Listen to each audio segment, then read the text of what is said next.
I guess we'll get started here with your permission then. Okay. It seems like the tour has turned out okay in spite of the tragedy that happened not too far back. She's very happy for you in that respect. I think it's turned out better than okay. You broke a bone as well. Are you? I broke a toe. Yeah, I'm fine. 3 weeks was all it takes for a toe to heal, and basically it was 3 weeks after the accident of inactivity. But as soon as my foot was okay, we wanted to get back into it, and basically the day after that I was okay from the doctor to start playing again. We started auditioning bass players.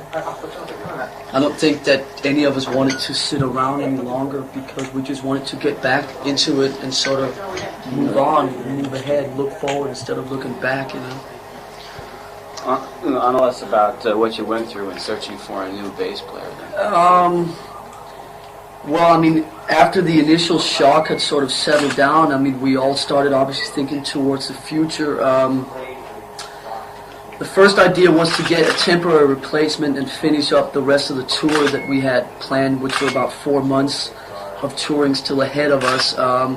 We then had a meeting, all of us, which was the first talk that we actually had about the situation, and decided instead of looking for a temporary replacement, why didn't we try and get a permanent replacement? And we left the Japanese dates in because we thought that that would give us, sort of, we would have a date which would put pressure on us to sort of get our shit together, not sit around for too long and sort of moan and groan over the loss of Cliff and the situation. So we left sort of the dates in, November 10th, which would be like, it would give us pressure and incentive to sort of get moving and do something about it. And because we only had a little under 3 weeks, there wasn't really time to do anything with placing advertisements in magazines, newspapers, or anything like that. So what we did was we just simply let the word out on the street that Metallica was looking for a permanent replacement. I called a lot of people that we know. The other guys sort of let the word out. Everyone just sort of asked around, what bass players would you think would be, recommended, or who are the sort of hot new young bass players? And there was this name that kept coming up all the time.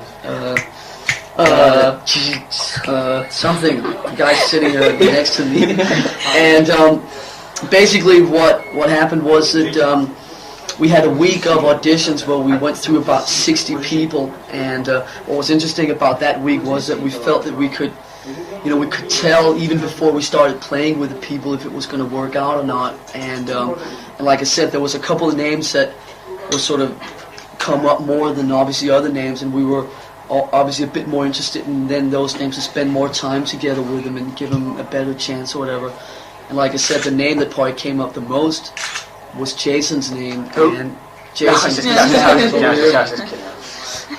And basically, we did a week of auditions. There were 4 people that we were interested in after that week, and asked them to come back and spend a day with us, each of them. Jason was second out of the 4, and after we'd spend the day with him and we were out drinking, somehow me, Kirk, and James ended up in the toilet together of that place where we were drinking, and we just sort of looked at each other and said, "That's it, right?" And that was it. And we went down and asked him if he needed a job. And he jumped up and screamed at the top of his lungs. And it just became, I think, initially when we started the search, it was like we wanted someone. We were looking even sort of in sort of hardcore bass players. I mean, we were very, very open-minded when we started off. But then as we went through the auditions, it became more and more apparent that we really, really needed someone that could play as much as possible, and someone who would also contribute some stuff in songwriting. And that's where Jason had a lot of favorable points, because he wrote almost all the stuff for his old band, and obviously was a very, very strong player. And like I told Jason the first day, we knew that we weren't trying to look for a sort of Cliff Burton #2 or anything like that, because Cliff was so unique and so different, and so just much of his own personality, that to try and do that, we would still be looking, and probably would for another 10 years. And so we just needed someone who would fit in, a very strong player, strong personality, and so forth. And I know he doesn't have any of them, but we have to settle for him anyway. Yeah, of course.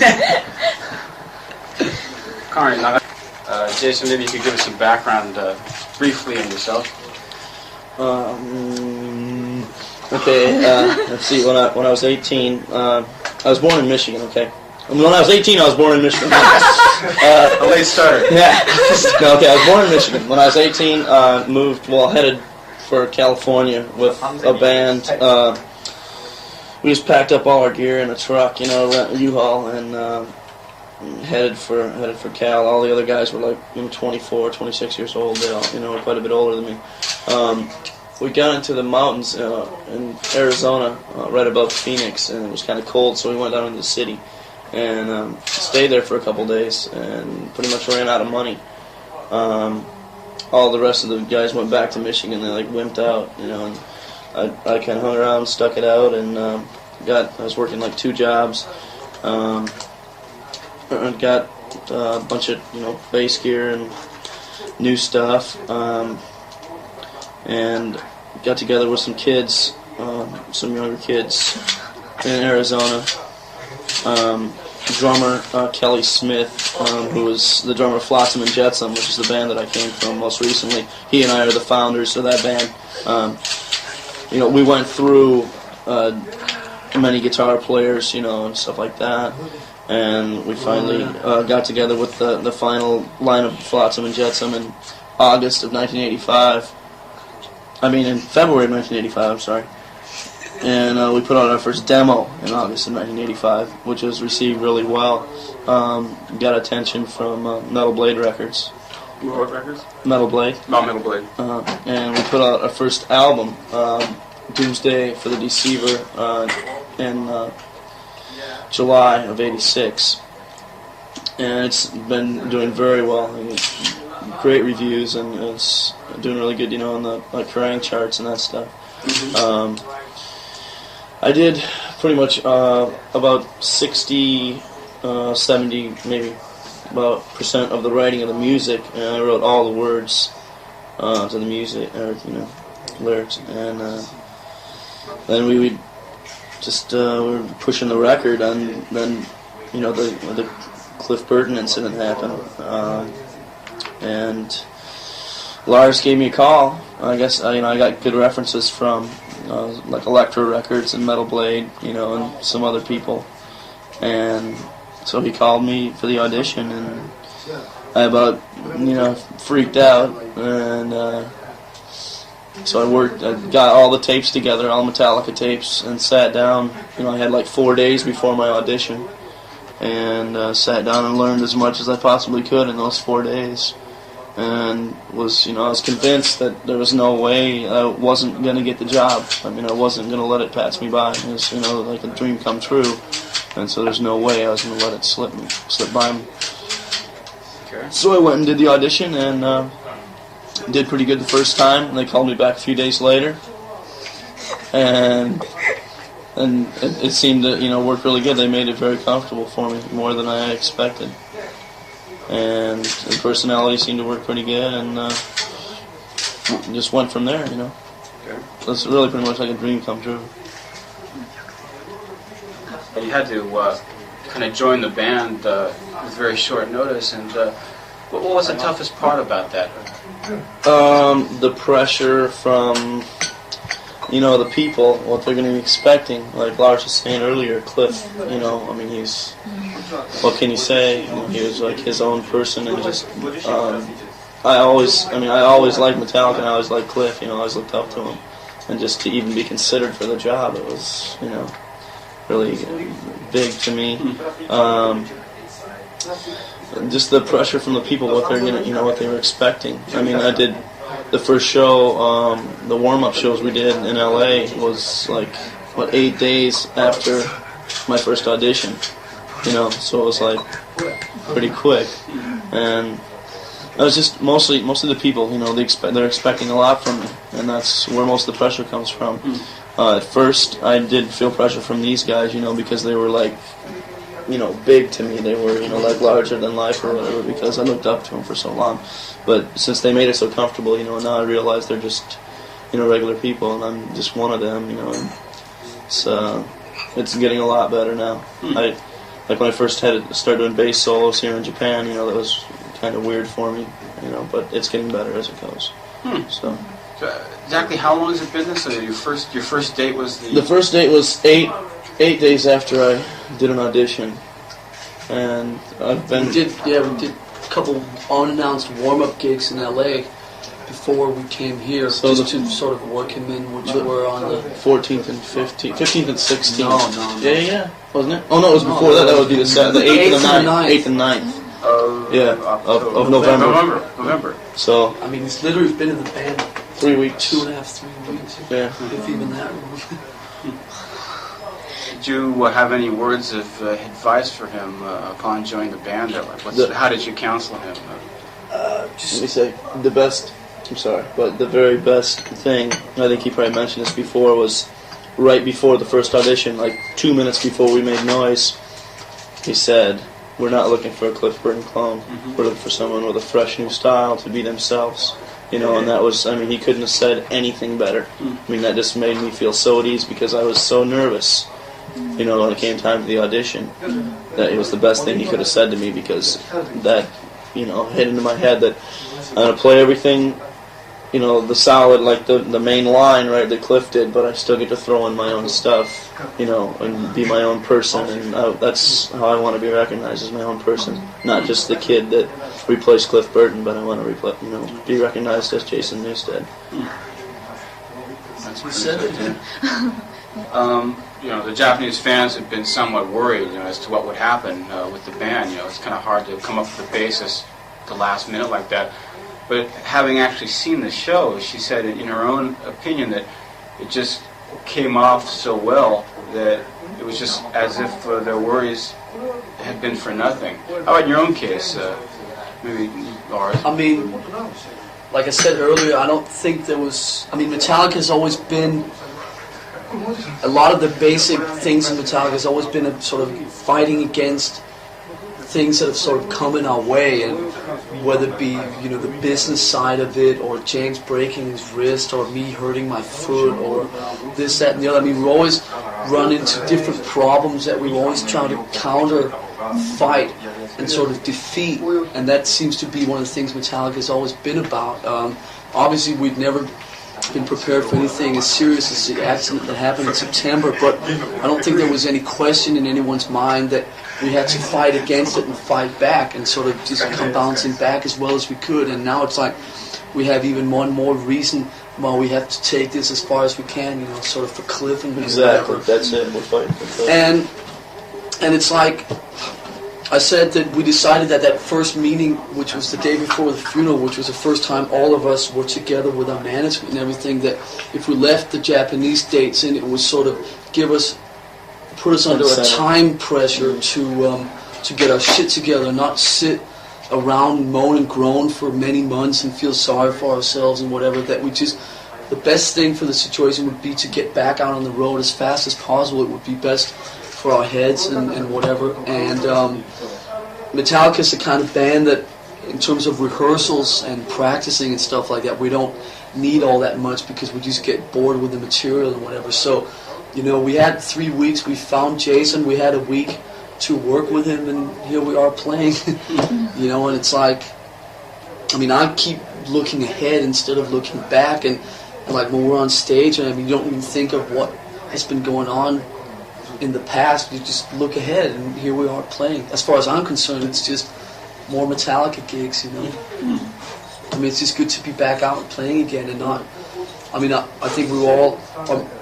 see, what happened was, after the accident, all three of us went in 3 different places for the next week, and obviously you make your own thoughts about the future or whatever, and I was just really worried that we would sit around and stagnate for a long time, and I'm just really happy that we sort of decided to do this. The accident is, 7 weeks ago now, and we're just out doing it again, which is and everybody's very pretty comfortable. content with it too. It's like just comfortable to be out playing again. The worst thing would be to sit around now and just feel sorry for ourselves. So. Yeah, Cliff wouldn't have want, Yeah. like those guys say he wouldn't want it that way. Yeah. Cliff would want to Metallica to go on and achieve as much success as totally possible. I mean, just to fight on and prove to everyone that Metallica rules. About your impressions of the actual response from the crowd here in Japan, what sort of... Tokyo's the best so far, Like last night's show for me was the best. Sold out, Sun Plaza, it was great. Great. How about you, Lars, and your length? I think it's interesting how different it is here. The actual response from the crowd, not saying that it's any less, it's just interesting how it's different from, say, Europe or Japan, or from Europe or America. But I mean, basically, a Metallica crowd, whether it's in, Cairo or Paris or Nagoya or fucking Omaha, Nebraska. I mean, it's like a Metallica crowd, it's a Metallica crowd. Take it as it is. But it's interesting how, we've been told that they're not allowed to rush the stage, and there's still some of the people at the, Udo artists say that they've never seen a band sort of be received with this much enthusiasm and excitement and so forth, and that's interesting. And yeah, it is. It's great when we stood out on stage last night after we played the last song of the set, and I mean, the roar. And just the whole sort of electricity and response that came from the crowd was just really amazing. And we were all a little, like 2 years ago when we hooked up with our new management, they told us like one day at dinner, you'll never do anything in Japan because we're very different from a lot of these other bands, and with their hair and their nice clothes and all these sort of American pop rock bands or whatever. And it's a great feeling that we've been able to come to Japan and do as well as we have. And also, we were a little worried because we feed on stage. We feed a lot off the energy that we get from the crowd. So we throw it out into them, they sort of throw it back at us, and it sort of generates each other. And we were a little worried that if the crowd was really dead, that it would be difficult for us to really try and do what we do. But we've just been really positively surprised at how much energy comes back from them and how alive they are. Yeah, Tokyo's been the best for sure. I think all of them have been good. Yeah, that's true. All of them have been good, but Tokyo's, like last night, was the best crowd so far. It's like she says you started out the show with Battery, I guess was the song, and then from there on it was just like, no holds barred all the way to the end. It was just balls to the walls. She says, what's the secret behind building up the power and letting and just releasing it for the show? Where you're always on that high an energy level. I think, once you get out there, it's just like some sort of total charge. Yeah, something that you get. Yeah, it's better than anything you could, any kind of whatever synthetic crap you could do or whatever. It's just like a natural. Yeah, it's way good. Way good. That's inside you. For me, it starts.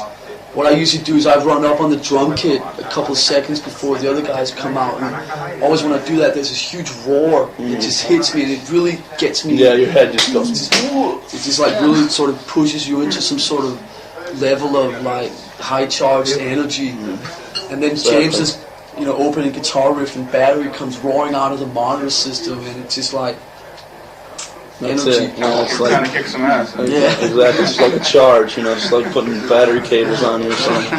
Exactly. で、サードアルバムでいろいろな Album exposed a new side of it, sort of a more experimental side. She thought, how's been the response been at the shows to that sort of new stuff? Well, I think Metallica. I think over the period of the 3 albums, we've sort of expanded and progressed without sort of losing where it all came from. It's like it's just a thing that's opened up more and more, it's like in a sort of natural way. I think live. For us, the main thing has always been that the power in the music and the energy in the music, and I think, like I've said so many times before, it's been an interesting challenge and an interesting way in writing songs to try and get that power across in different ways than just playing as fast as you can.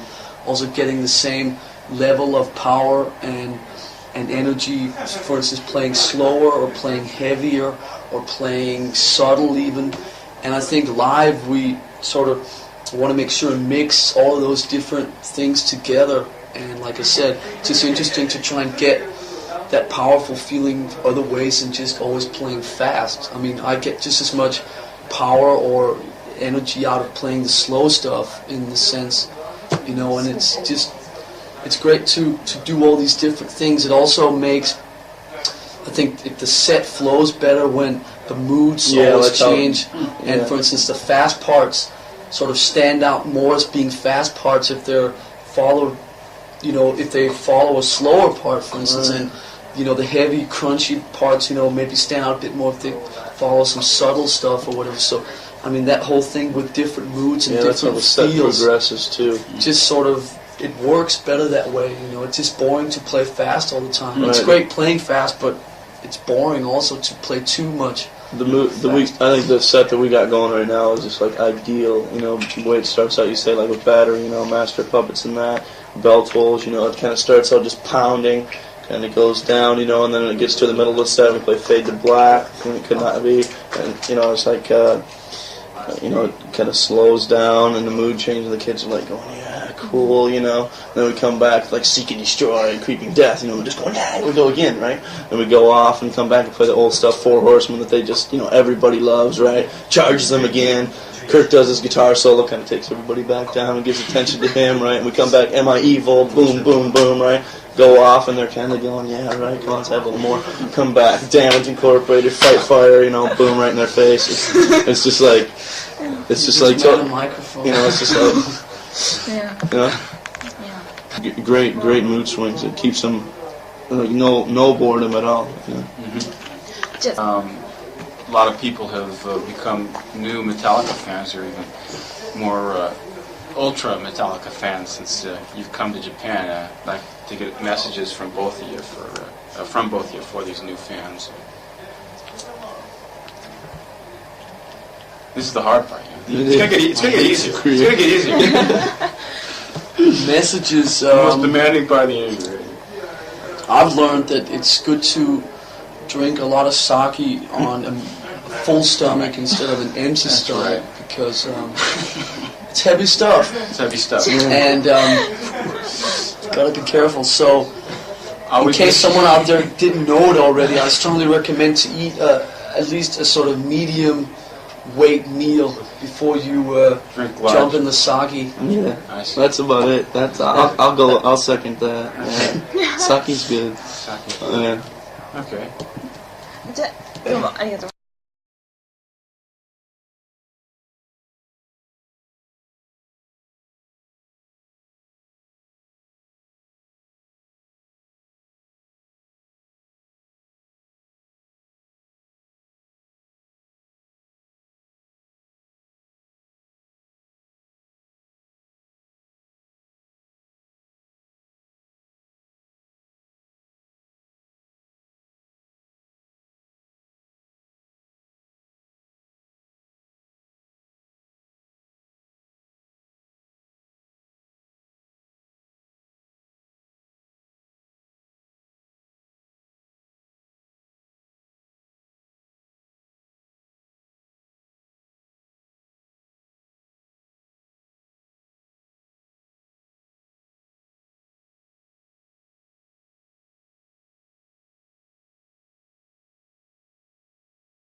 I know less about what you went through in searching for a new bass player then.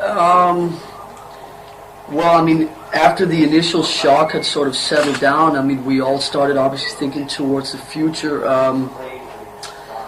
The first idea was to get a temporary replacement and finish up the rest of the tour that we had planned, which were about 4 months of touring still ahead of us.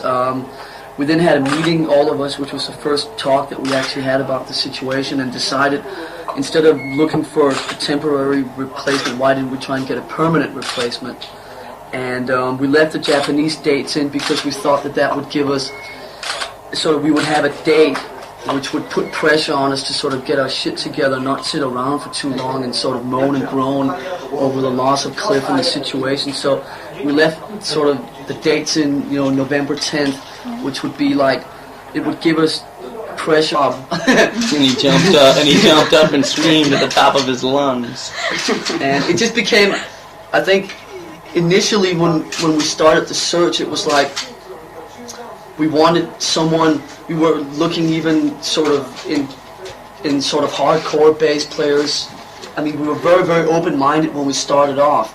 But then as we went through the auditions, it became more and more apparent that we really, really needed someone that could play as much as possible, and someone who would also contribute some stuff in songwriting. And that's where Jason had a lot of favorable points, because he wrote almost all the stuff for his old band, and obviously was a very, very strong player. And like I told Jason the first day, we knew that we weren't trying to look for a sort of Cliff Burton #2 or anything like that, because Cliff was so unique, playing with the people if it was going to work out or not. And like I said, there was a couple of names that were sort of come up more than obviously other names, and we were obviously a bit more interested in then those names to spend more time together with them and give them a better chance or whatever. And like I said, the name that probably came up the most was Jason's name. And Jason. And basically, we did a week of auditions. We asked, there were 4 people that we were interested in after that week, and asked them to come back and spend a day with us, each of them. Jason was second out of the 4, and after we'd spend the day with him and we were out drinking, somehow me, Kirk, and James ended up in the toilet together of that place where we were drinking, and we just sort of looked at each other and said, "That's it, right?" And that was it. And we went down and asked him if he needed a job, an incentive to sort of get moving and do something about it. And because we only had a little under 3 weeks, there wasn't really time to do anything with placing advertisements in magazines, newspapers, or anything like that. So what we did was we just simply let the word out on the street that Metallica was looking for a permanent replacement. I called a lot of people that we know. The other guys sort of let the word out. Everyone just sort of asked around, what bass players would you think would be, recommended, or who are the sort of hot new young bass players? And there was this name that kept coming up all the time. Something. The guy sitting next to me. And basically what happened was that we had a week of auditions where we went through about 60 people. And what was interesting about that week was that we felt that we could tell even before we started. I guess we'll get started here with your permission then. Okay. It seems like the tour has turned out okay in spite of the tragedy that happened not too far back. She's very happy for you in that I think respect. it's turned out better than okay. You broke a bone as well. Are you? I broke a toe. Yeah, I'm fine. 3 weeks was all it takes for a toe to heal, and basically it was 3 weeks after the accident of inactivity. But as soon as my foot was okay, we wanted to get back into it, and basically the day after that I was okay from the doctor to start playing again. We started auditioning bass players. I don't think that any of us wanted to sit around any longer, because we just wanted to get back into it and sort of move on, move ahead, look forward instead of looking back,